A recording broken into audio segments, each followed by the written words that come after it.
اعوذ باللہ من الشیطان الرجیم، بسم اللہ الرحمن الرحیم۔ سیرہ میں آج ہم دیکھیں گے حضرت سودا حضرت عائشہ رضی اللہ سے آپ صلی اللہ علیہ وآلہ وسلم کی شادی۔ حضرت خدیجہ رضی اللہ کی وفات کے بعد تقریباً ان کی وفات کو 1 مہینہ ہو گیا تھا، پھر اس کے بعد شوال 10 نبوت میں نبی صلی اللہ علیہ وسلم نے حضرت سودا بنت زمع سے شادی کی۔ وہ پہلے اپنے چچیرے بھائی حضرت سکران بن عمر کے عقد میں تھیں۔ یہ دونوں سابقین اولین میں سے تھے۔ حبشہ کو ہجرت کی تھی، پھر مکہ پلٹ آئے تھے۔ پھر مکہ میں ہی سکران بن عمر کا انتقال ہو گیا۔ جب حضرت سودا کی عدت پوری ہو گئی تو نبی صلی اللہ علیہ وآلہ وسلم نے ان سے شادی کر لی۔ چند سال بعد حضرت سودا رضی اللہ نے اپنی باری حضرت عائشہ رضی اللہ کو ہبہ کر دی۔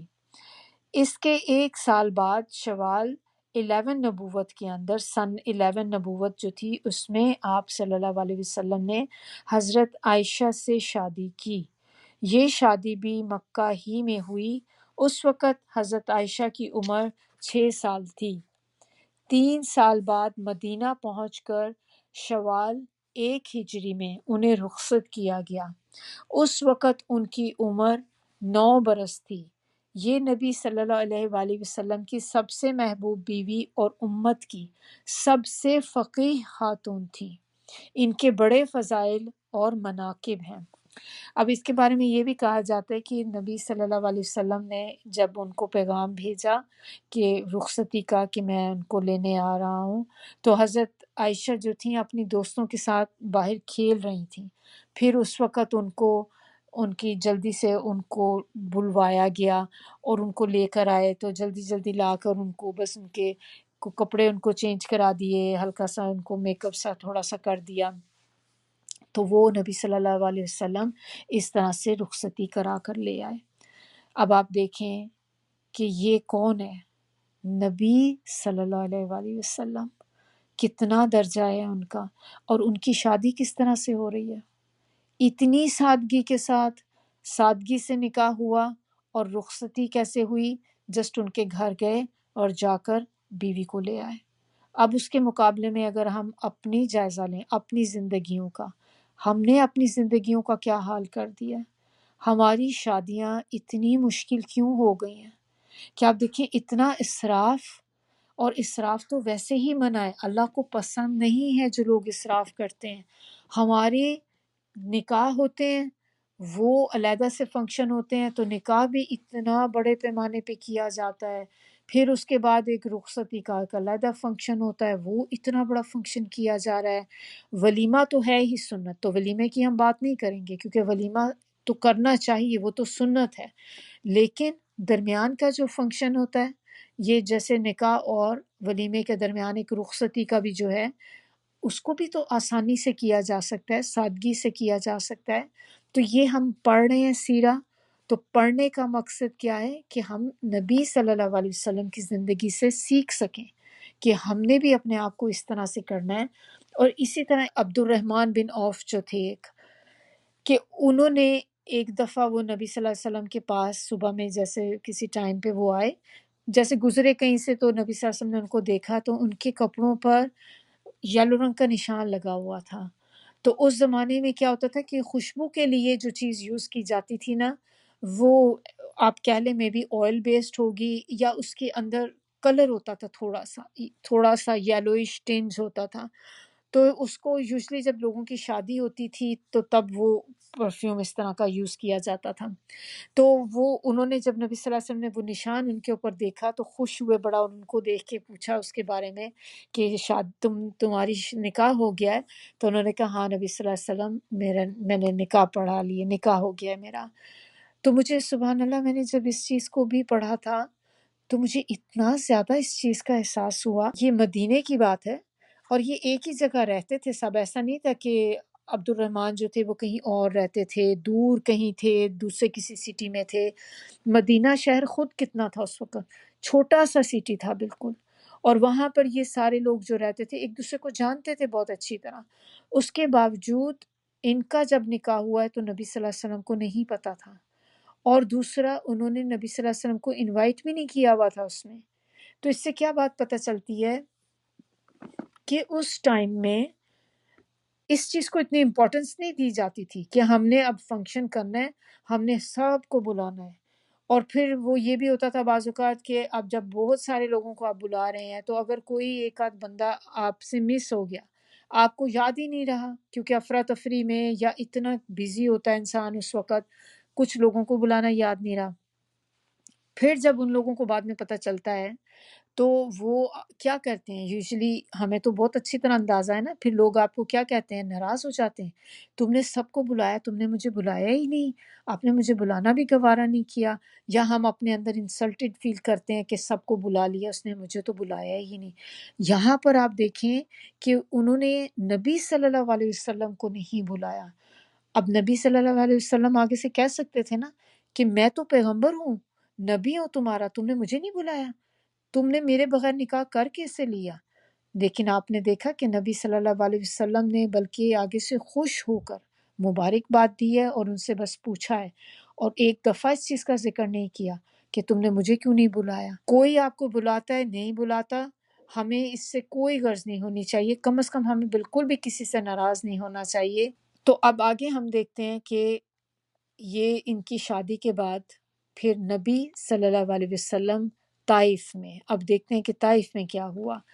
ان حالات میں نبی صلی اللہ علیہ وسلم نے طائف کا قصد فرمایا کہ ممکن ہے وہاں کے لوگ آپ کی دعوت قبول کر لیں یا آپ کو پناہ دیں اور آپ کی مدد کریں۔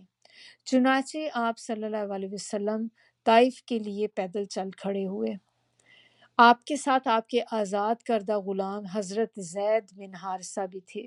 راستے میں جس کسی قبیلے سے گزر ہوتا آپ اسے اسلام کی دعوت دیتے۔ یوں طائف پہنچے اور قبیلہ ثقیف کے 3 سرداروں کا جو آپس میں بھائی تھے قصد فرمایا، یعنی کہ ارادہ فرمایا کہ ان سے ملیں گے، ان سے ملاقات کریں گے، انہیں اسلام کی دعوت دی اور تبلیغ اسلام پر اپنی مدد چاہی، مگر انہوں نے منظور نہ کیا، یعنی کہ انہوں نے نبی صلی اللہ علیہ وسلم کی دعوت کو قبول نہ کیا۔ اور نہ صرف یہ بلکہ نبی صلی اللہ علیہ وسلم کو آگے سے بہت ہی برے طریقے سے جواب دیا انہوں نے۔ آپ نے پھر ان کو چھوڑ کے دوسرے لوگوں کی طرف ارادہ کیا کہ میں اور دوسرے لوگوں کے پاس جاتا ہوں، انہیں اسلام کی دعوت دیتا ہوں، اور ان کو دعوت یہ بھی دیتے تھے کہ وہ نبی صلی اللہ علیہ وسلم کی مدد کریں۔ کیوں وہ مدد کی دوسروں کی طرف سے کر رہے تھے؟ کیونکہ ہم نے اس کو لاسٹ ٹائم ہم نے کیا دیکھا تھا کہ غم کا سال جو تھا، نبی صلی اللہ علیہ وسلم کی جو ان کی بہت ہی جن سے وہ لو کرتے تھے حضرت خدیجہ، ان کا انتقال ہوا۔ پھر اسی طرح ان کے بالکل ساتھ ہی ان کے جو بہت ہی سپورٹیو قسم کے چچا تھے ان کے لیے، ان دونوں کا اوپر نیچے انتقال ہوا، تو جس کی وجہ سے نبی صلی اللہ علیہ وسلم کا سپورٹ سسٹم جو تھا وہ ختم ہو گیا، کیونکہ وہ بہت بڑی سپورٹ تھے ان کے چچا جو تھے ان کے لیے۔ تو پھر نبی صلی اللہ علیہ وسلم کے سارے لوگ جو مشرکین مکہ تھے وہ ان کے در پر ہو گئے ان کو مارنے کے، تو اس لیے ان کو کوئی چاہیے تھا کہ جو نبی صلی اللہ علیہ وسلم کے لیے مددگار ثابت ہوتا۔ اور اس زمانے میں تو ایسا ہوتا تھا نا کہ وہ جو قبیلے کے سردار ہوتے تھے وہ پناہ میں لے لیتے تھے، اور وہ جب آپ کے ساتھ ایک الائنس کے طور پہ بن جاتے تھے کہ اب ہم آج سے یہ ہماری پناہ میں ہے، تو پھر کوئی بھی دوسرا بندہ ان کو نقصان نہیں پہنچا سکتا تھا، اور یہ عربوں کا ٹرینڈ تھا کہ وہ اس طرح سے ان میں ہوتا تھا۔ تو اب نبی صلی اللہ علیہ وسلم ایک ایک سردار کے پاس تشریف لے کے گئے، ہر ایک سے گفتگو کی، اور اس کام میں تقریباً 10 دن لگ گئے ان کو، لیکن کسی نے بھی نبی صلی اللہ علیہ وسلم کی بات نہ مانی۔ کوئی ایک بندہ بھی ایسا نہیں تھا کہ جس نے نبی صلی اللہ علیہ وسلم کی تبلیغ کو ایکسیپٹ کیا، بلکہ یہاں تک لوگوں نے کہنا شروع کر دیا انہیں کہ آپ ہمارے شہر سے نکل جائیں، اور اپنے پھر انہوں نے نہ صرف یہ کہ ان کو بس وارن کیا کہ آپ بس ہمارے شہر کو چھوڑ کے نکل جائیں، بلکہ انہوں نے کیا کیا کہ اپنے جو بچے تھے اور کچھ خراب قسم کے لوگ جو ہوتے ہیں جیسے اوباش قسم کے جو لوگ تھے ان کو اور اپنے غلاموں کو شے دی کہ آپ جا کے نبی صلی اللہ علیہ وسلم کے پیچھے جائیں، یعنی کہ انہوں نے اپنے ایسے لوگوں کو ان کے پیچھے چھوڑ دیا نبی صلی اللہ علیہ وسلم کے۔ تو چنانچہ جب نبی صلی اللہ علیہ وسلم نے واپسی کا ارادہ فرمایا تو انہوں نے آپ کے دونوں جانب لائن لگا لی۔ کنہوں نے؟ یہ جو بچے اوباش قسم کے لوگ تھے، غلام تھے، جن کو وہاں کے لوگوں نے شے دے کے نبی صلی اللہ علیہ وسلم کے اگینسٹ کیا۔ اب ان لوگوں نے جا کے جس راستے سے نبی صلی اللہ علیہ وسلم گزر رہے تھے وہاں پر یہ لائن بنا کر سائڈوں پر کھڑے ہو گئے اور نبی صلی اللہ علیہ وسلم کو گالیاں دینی شروع کر دی، بد زبانیاں شروع کر دی۔ پھر نہ صرف یہ، انہوں نے پتھر اٹھائے اور نبی صلی اللہ علیہ وسلم کے اوپر پتھر پھینکنے شروع کر دیے، جس کی وجہ سے آپ صلی اللہ علیہ وسلم کی ہیلز اور ان کے جو پاؤں تھے وہ اتنے زخمی ہو گئے کہ نبی صلی اللہ علیہ وسلم نے جو جوتیاں پہنی ہوئی تھیں وہ خون سے بھر گئیں۔ حضرت زید بن حارثہ جو آپ کو بچا رہے تھے ان کے سر پہ کئی زخم آئے، اور صفاقی کا یہ سلسلہ یہاں تک جاری رہا کہ آپ کو اتبا اور شبیہ جو تھے نا، یہ ربیہ کے بچے تھے، اور ان کا جو باغ تھا وہاں پر نبی صلی اللہ علیہ وسلم نے پناہ لی۔ یہ باغ جو تھا طائف سے 3 میل کے فاصلے پہ تھا۔ جب آپ صلی اللہ علیہ وسلم اس باغ میں داخل ہوئے تو جب یہ بھیڑ تھی، ساری جو لوگ تھے آپ کے پیچھے پیچھے بھاگ چلتے آ رہے تھے، پتھر پھینکتے آ رہے تھے، گالیاں دیتے آ رہے تھے۔ جیسے ہی آپ اس باغ میں داخل ہوئے تو وہاں سے پھر یہ لوگ جو تھے واپس پلٹ گئے، اور وہاں اس باغ میں پہنچ کر نبی صلی اللہ علیہ وسلم نے ایک طرح سے اپنی جان بچائی۔ پھر نبی صلی اللہ علیہ وسلم باغ کے اندر ایک دیوار سے ٹیک لگا کر انگور کی ایک بیل کے سائے میں بیٹھ گئے۔ پھر جو کچھ پیش آیا تھا اس سے نبی صلی اللہ علیہ وسلم جو تھے بہت ہی ہارٹ بروکن تھے، ان کا دل جو تھا بہت دکھی تھا۔ پھر آپ نبی صلی اللہ علیہ وسلم نے ایک بہت ہی رقت والی جو تھی ایک دعا وہاں پہ پھر فرمائی، اور اس دعا کو کیا کہتے ہیں؟ دعائے مستضعفین، یہ اس کے نام سے یہ دعا مشہور ہے، اور اس کو کہتے ہیں بے بسوں اور کمزوروں کی دعا۔ بہت امپورٹنٹ دعا ہے، اور اس میں اللہ تعالیٰ سے وہ کیا دعا مانگ رہے ہیں؟ کہتے ہیں کہ یا الہی، میں تجھ ہی سے اپنی کمزوری اور بے بسی اور لوگوں کے نزدیک اپنی بے قدری کا شکوہ کرتا ہوں۔ یا ارحم الراحمین، تو کمزوروں کا رب ہے، تو ہی میرا بھی رب ہے۔ تو مجھے کس کے حوالے کر رہا ہے؟ کیا کسی بیگانے کے جو میرے ساتھ سختی سے پیش آئے، یا کسی دشمن کے جس کو تو نے میرے معاملے کا مالک بنا دیا؟ اگر مجھ پہ تیرا غضب نہیں ہے تو کوئی پرواہ نہیں، لیکن تیری عافیت میرے لیے زیادہ کشادہ ہے۔ میں تیرے چہرے کے اس نور کی پناہ چاہتا ہوں جس سے تاریکیاں روشن ہو گئیں اور جس سے دنیا اور آخرت کے معاملات درست ہوئے، کہ تو مجھ پہ اپنا غضب نازل کرے یا تیرا عتاب مجھ پہ وارد ہو۔ تیری رضا مطلوب ہے یہاں تک کہ تو خوش ہو جائے، اور تیرے بغیر کوئی زور اور طاقت نہیں۔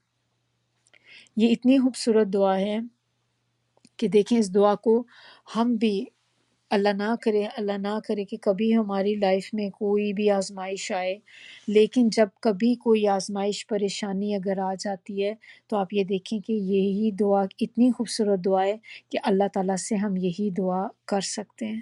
اور کتنی ہم نے پڑھا ہے اس میں، کتنی اچھی چیزیں اس میں جو ہیں ساری بتائی گئی ہیں، اور جب ہمارے نبی صلی اللہ علیہ وسلم نے اس کو پڑھا ہے تو ہم بھی، جب کبھی انسان کا کسی کی بات سے بڑا دکھ ہو جاتا ہے نا، دل کو دکھ ہوتا ہے بہت زیادہ، کسی نے آپ کو کوئی بہت ہی تکلیف دہ بات کہہ دی، کسی نے آپ کو گالی دے دی، یا کوئی ایسی چیز آپ کو کہہ دی کہ جو آپ سے برداشت نہیں ہو رہی، کسی نے آپ پہ جھوٹا الزام لگا دیا، یا کوئی ایسی کوئی پریشانی آپ کے اوپر آ گئی، بہت زیادہ بڑے لیول کی کوئی بھی پریشانی آتی ہے، تو اس وقت ہم بھی اس دعا کو لکھ کے اپنے پاس رکھ لیں، اور یہ دعا پڑھنی چاہیے اس وقت۔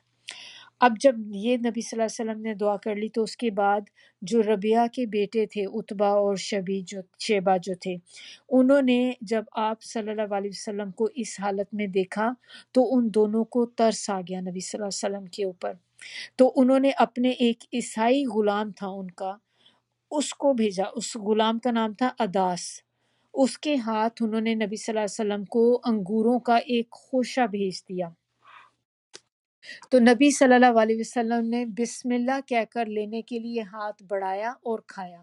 اس پر عداس نے کہا کہ اس علاقے کے لوگ تو یہ کلمہ نہیں بولتے۔ نبی صلی اللہ علیہ وسلم نے فرمایا کہ تم کس علاقے سے ہو اور تمہارا دین کیا ہے؟ اب وہ کون سے اس نے کلمے کے بارے میں کہا تھا کہ یہ ہمارے علاقے میں تو ایسا کوئی نہیں کہتا، جو نبی صلی اللہ علیہ وسلم نے بسم اللہ پڑھی تھی نا کھانے سے پہلے۔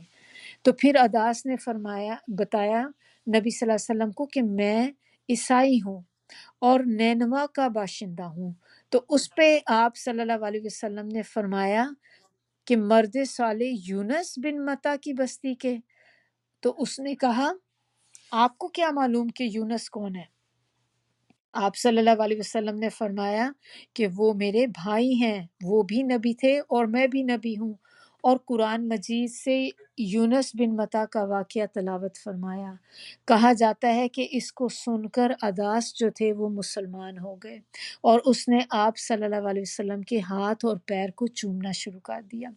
اس کے بعد رسول اللہ صلی اللہ علیہ وآلہ وسلم باغ سے نکلے اور مکے کی راہ پر آگے بڑھے۔ آپ غم اور الم سے آپ کا دل جو تھا بھرا ہوا تھا۔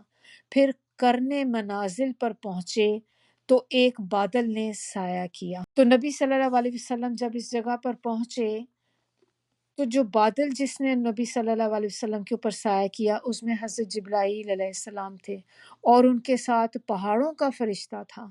آپ صلی اللہ علیہ وسلم نے سر اٹھایا تو حضرت جبرائیل علیہ السلام نے آپ کو پکارا اور عرض کی کہ یا رسول اللہ، آپ کے پاس پہاڑوں کا فرشتہ اللہ تعالیٰ نے بھیجا ہے، اب آپ اسے جو چاہے حکم دیں۔ اس کے بعد پہاڑوں کے فرشتے نے سلام کیا اور کہا کہ اے محمد صلی اللہ علیہ وسلم، بات یہی ہے، اب آپ جو بھی چاہیں، یعنی کہ آپ ہمیں جو حکم دیں، اگر آپ چاہیں تو میں انہیں دو پہاڑوں کے درمیان پیس دوں۔ یہ سارے یعنی کہ طائف کے جو لوگ تھے، طائف میں رہنے والے لوگوں کو میں ان دو پہاڑوں کے درمیان میں ان کو کرش کر دوں۔ اور آپ صلی اللہ علیہ وسلم نے فرمایا امید ہے کہ اللہ تعالیٰ ان کی پشت میں سے ایسی نسل پیدا کرے گا جو صرف ایک اللہ کی عبادت کرے گی اور اس کے ساتھ کسی کو شریک نہ ٹھہرائے گی۔ تو نبی صلی اللہ علیہ وسلم نے منع کر دیا تھا کہ نہیں، میں کبھی بھی نہیں یہ چاہوں گا کہ اس طرح سے آپ ان کو کرش کریں۔ دیکھیں اتنی تکلیف انہوں نے پہنچائی، پھر کتنا انسلٹنگ بیہیویئر تھا۔ کیسی ہوتی کہ انسان جا رہا ہے اور آپ کے ارد گرد لوگوں کا جھمگٹا ہے اور اتنا بڑا گروپ ہے، لوگ کھڑے میں سائڈوں پہ آپ پہ ہنس رہے ہیں، مذاق کر رہے ہیں، آپ پہ گالیاں کس رہے ہیں، پھر آپ کے اوپر پتھر پھینک رہے ہیں۔ ایک تو تکلیف تو ہے ہی ہے، اس کے ساتھ انسلٹ بھی ہے، تو کس طرح نبی صلی اللہ علیہ وسلم کی حالت ہوگی۔ اور ہمارے ساتھ اللہ رحم کرے، ذرا سی بھی کوئی بات کہہ دیتا ہے تو ہمارے دل میں فوری ایک جذبہ آتا ہے کہ بدلہ لینے کا۔ اور نبی صلی اللہ علیہ وسلم نے یہاں پر بھی کیا کہا کہ نہیں، آپ ایسا کچھ نہیں کریں گے، ہو سکتا ہے کہ اللہ تعالیٰ اس میں سے ہی کوئی ایسی نسل پیدا کر دے جو اللہ کی عبادت کرے۔ تو یہ مدد آئی تو نبی صلی اللہ علیہ وسلم کے دل سے غم کے بادل جو تھے وہ چھٹ گئے۔ آپ نے مکے کے راستے پہ مزید پھر آگے پیش رفت فرمائی، یہاں تک کہ وہ نخلا میں جا کر وہاں پر وہ ٹھہرے۔ نخلا میں جب پہنچے تو وہاں کچھ دن انہوں نے قیام کیا۔ اس دوران اللہ تعالیٰ نے آپ کے پاس جنوں کی ایک جماعت بھیجی کہ دیکھیں کہ اللہ تعالیٰ نے ان کو بتانے کے لیے کہ پہلے تم لوگوں کے پیچھے تھے، لوگوں میں سے کوئی بھی ایمان لے کر نہ آیا، تو اللہ تعالیٰ نے جنات کو بھیج دیا نبی صلی اللہ علیہ وسلم کے پاس۔ اس وقت آپ اپنے ساتھیوں کے ساتھ فجر کی نماز پڑھ رہے تھے۔ اس جماعت نے قرآن سنا اور جب قرآن کی تلاوت ختم ہو گئی تو یہ اپنی قوم کے پاس عذاب الہی سے ڈرانے والی بن کر واپس گئی، کیونکہ یہ ایمان لا چکی تھی۔ تو اب جتنے لوگوں نے، جو جنات تھے، جتنا گروپ ان کا اس وقت قرآن سن رہا تھا، وہ سارے نبی صلی اللہ علیہ وسلم کے اوپر اور اللہ کے اوپر ایمان لے آئے، لیکن رسول اللہ صلی اللہ علیہ وسلم کو اس کے متعلق کچھ بھی علم نہ ہوا، یہاں تک کہ پھر قرآن نازل ہوا اسبارے میں۔ اسبارہ ایک جگہ ہے، وہاں پر قرآن نازل ہوا اور اس کی چند آیتیں سورہ احقاف کی اور چند آیتیں سورہ جن کی۔ چند روز بعد رسول اللہ صلی اللہ علیہ وسلم نخلا سے نکل کر مکہ روانہ ہوئے۔ آپ کو اللہ کی طرف سے کشادگی اور فراخی کی امید تھی، اور قریش کی طرف سے شر اور گرفت کا اندیشہ بھی تھا، اس لیے آپ صلی اللہ علیہ وسلم نے احتیاط پسند کی۔ چنانچہ مکے کے قریب پہنچ کر نبی صلی اللہ علیہ وسلم حرا میں ٹھہر گئے، اور اخنس بن شریک کے پاس ایک آدمی کو بھیجا کہ وہ آپ کو پناہ دے، مگر اس نے یہ معذرت کی کہ وہ حلیف ہے اور حلیف پناہ نہیں دے سکتا۔ پھر آپ نے سہیل بن عمر کے پاس یہی پیغام بھیجا، مگر اس نے بھی یہ کہہ کے معذرت کر لی کہ اس کا تعلق بنو عامر بن لوئی سے ہے، اور ان کی پناہ بنو کعب بن لوئی پہ لاگو نہیں ہوتی۔ اب آپ نے متم بن عدی کے پاس پیغام بھیجا۔ متم کا دادا جو تھا نوفل بن عبد مناف نبی صلی اللہ علیہ وسلم کے جد اعلیٰ ہاشم بن عبد مناف کا بھائی تھا، اور عبد مناف قبیلہ قریش کی سب سے معزز شاخ تھی۔ چنانچہ متم نے جواب میں ہاں کہی، اور خود اس نے اور اس کے بیٹوں نے ہتھیار بند ہو کر رسول اللہ صلی اللہ علیہ وسلم کو بلوا بھیجا۔ آپ صلی اللہ علیہ وسلم تشریف لائے اور مسجد حرام میں داخل ہوئے۔ سب سے پہلے آپ نے داخل ہو کر خانہ کعبہ کا طواف کیا، 2 رکعت نماز پڑھی، پھر اپنے گھر تشریف لے گئے۔ اس دوران متم بن عدی اور اس کی اولاد نے مسلح ہو کر رسول اللہ صلی اللہ علیہ وسلم کو اپنے گھیرے میں لیے رکھا، اور متم نے قریش میں اعلان کیا کہ اس نے محمد صلی اللہ علیہ وآلہ وسلم کو پناہ دے رکھی ہے، اور قریش نے اس کی اس پناہ کو منظور کیا۔ سبحانک اللہم و بحمدک، نشہد ان لا الہ الا انت، نستغفرک و نتوب الیک۔